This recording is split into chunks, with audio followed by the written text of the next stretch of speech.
కాకినాడ మహాత్మా వీధుల్లో గల Christ Baptist చర్చిలో మట్ల ఆదివారం పరిశుద్ధ ఆదివారం కార్యక్రమం ఘనంగా జరిగింది.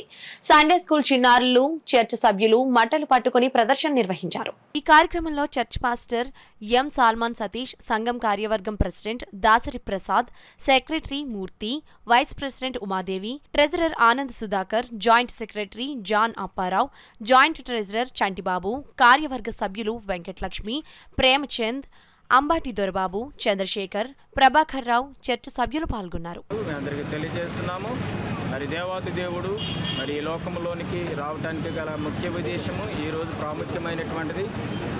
సమస్తమైనటువంటి పాపములను, మనుషుల యొక్క పాపములను క్షమించుటకు పాపం లేని వారుగా ఈ లోకానికి వచ్చి మరి ప్రాణములు అర్పించి మరి పాప విమోచన చేసినటువంటి యేసుక్రీస్తు ప్రభువాన్ని ఈరోజు మనం జ్ఞాపకం చేసుకుంటున్నాం.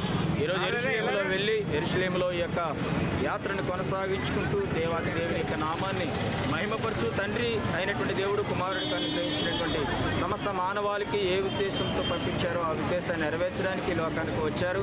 ఆ ఉద్దేశాన్ని నెరవేర్చడానికి ఈరోజు యెరూషలేం వెళ్తున్నారు. ఆ విషయాన్ని తెలియచేయడానికి మేము ఈ నగర సంకీర్తన చేస్తూ ఈ వార్తను తెలియజేస్తున్నాం.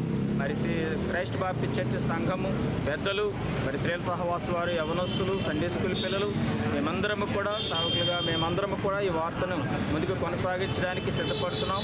సంఘం తరపున మీ అందరికీ కూడా శుభాకాంక్షలు తెలియజేస్తూ దేవుని యొక్క నామాన్ని స్తుతించటంగాను ఈ వార్తలో మేము పాల్గొంటున్నాము.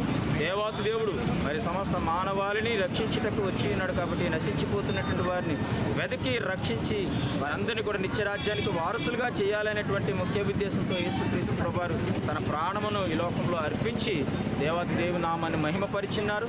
అలాంటి దేవాతి దేవుని యొక్క మృత్యుంజయుడైనటువంటి యేసుక్రీస్తు ప్రభువారు మరి పాప మానవాళి యొక్క ఆ భారాన్ని భరించి మరి చనిపోయి తిరిగి లేచి మృత్యుంజయుడిగా ఈరోజు జీవిస్తున్నారు. అలాంటి దేవాతి దేవుని మహిమపరిచి స్థిరపరిచి దీవించాలని కోరుతున్నాము.